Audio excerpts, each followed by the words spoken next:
Hey teachers, Merry Christmas. Hope everything's going well for you. I just wanted to give you just a quick update of some things that are going on with seminary, some policy adjustments that are taking place.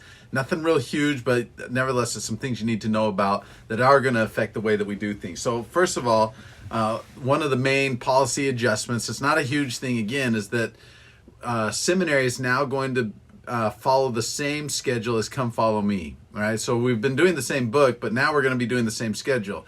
Some of your questions might be like, well, are we going to skip some chapters then? Yeah, we will be skipping some chapters, but remember, seminary isn't all about coverage.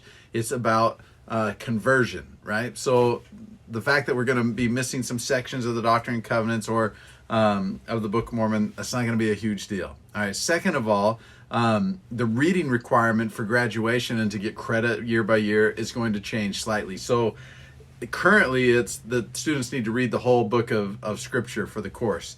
Now it's going to change to students need to read the scriptures every day. They need to read the book that we're studying every day, at least 75% of the days of the semester, calendar days of the semester. So just for an example, if a semester started January 1st and ended May 30th, they would need to read 75% of the days between January 1st and May 30th. All right. So you won't need to worry too much about that because the students are going to be marking that themselves. However, scripture feasting now is going to be more important than ever. Number one, the most important part about scripture feasting is helping students to develop skills and the ability to actually get something on their own out of the scriptures. Right? So you got the bookmark and you give them some background and you let them just explore a question. They didn't choose any question. They go to the scriptures with a purpose and they find answers, right? That's a huge tool. That is better than anything else that we can do, is helping them to get stuff out of the scriptures on their own. Not us telling them all the cool things that we had studied the night before, but helping them learn on their own. All right, so that's the number one reason why we do scripture feasting. One of the side benefits of scripture feasting is that it will help them accomplish that task of reading the scriptures every day for at least 75% of those days.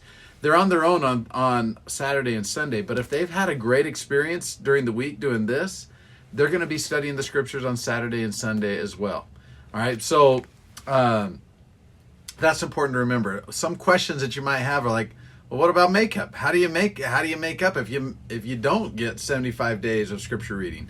Right? Makeup's not going to change all that much. We have those makeup worksheets, and I'm going to attach those, send those to you so that you can see their scripture feasting makeup sheets, right? And it gives them an opportunity to do some scripture feasting on their own, which is going to be important for them. All right, so if they have no chance of reaching that 75%, that 75% goal, then you're going to give them that makeup work, and if they'd like to do that, they can. But remember, the scripture feasting now is going to be so important, more important than maybe even considered before. We want them, while they're with us, to have an amazing experience studying the scriptures. Not us telling them what was so amazing about the scriptures, but them discovering for themselves and us listening to them.